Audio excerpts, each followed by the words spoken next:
अस्सलाम वालेकुम। मैं हूं अलानूर पैवंद और आप देख रहे हैं वेटरनरी हब।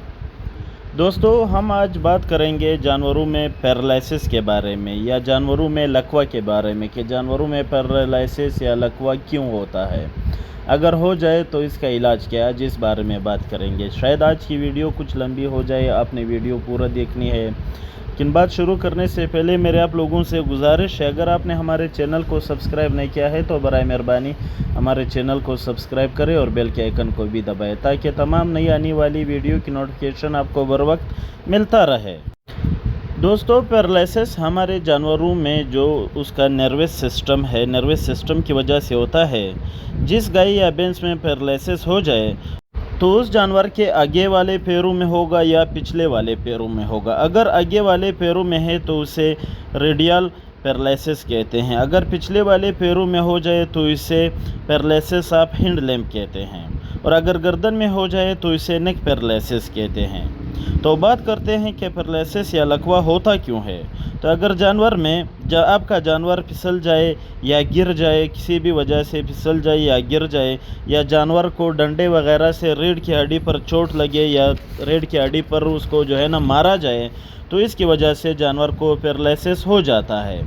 कुछ इंजेक्शन भी ऐसे होते हैं जिसकी लगने की वजह से जानवर को पैरालिसिस हो जाता है। जैसा कि अगर आपके जानवर के गुर्दे वगैरह कमज़ोर है और आप पेनाकार्ट लगा रहे हैं या डिमेनाइजिन एसिचुरेट लगा रहे हैं, तो ऐसी सूरत में आपके जानवर को पैरालिसिस होने का ख़तरा है। तो ऐसे इंजेक्शन वगैरह लगने के बाद जानवर के जिस्म का कोई हिस्सा काम करना छोड़ दे तो आप समझ जाए कि आपके जानवर को पैरालिसिस है। या जानवर ने कुछ जहरीला खा लिया है, कोई जहरीला खाना वगैरह खा लिया है, जहरीला चारा खाया है, तो ऐसी सूरत में भी जानवर को पैरालिसिस हो जाता है।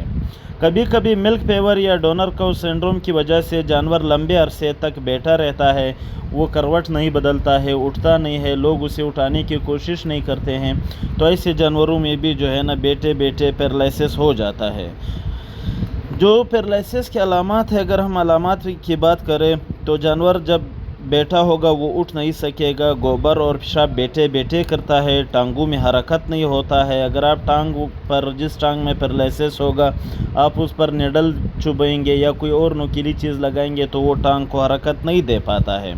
तभी आप समझ जाए कि आपके जानवर को पैरालिसिस है। अब आते हैं इसके इलाज की तरफ। सबसे पहले आपने अपने जानवर को चेनकुपी की मदद से या इंसानों की मदद से आपने अपने जानवर को रोज़ाना कम से कम 1-2 घंटे दिन में 2 बार आपने खड़ा करना है। 1 से 2 घंटे आपने सुबह, 1 से 2 घंटे आपने शाम को अपने जानवर को खड़ा करना है, उसको थोड़ा सपोर्ट देना है ताकि उसमें ब्लड सप्लाई होती रहे।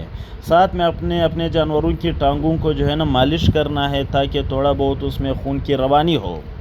इसके साथ साथ मेडिसिन में अगर हम बात करें, सबसे पहले आपने अपने जानवर को मेलफोनसी का ड्रिप लगाना है। इसके साथ साथ आपने 1000 ml के जो 5% ग्लूकोज इंसानों वाले ड्रिप आते हैं, आपने उस ड्रिप में मेथिकोबाल के 10 ml इंजेक्शन सुबह और 10 ml शाम को लगाना है।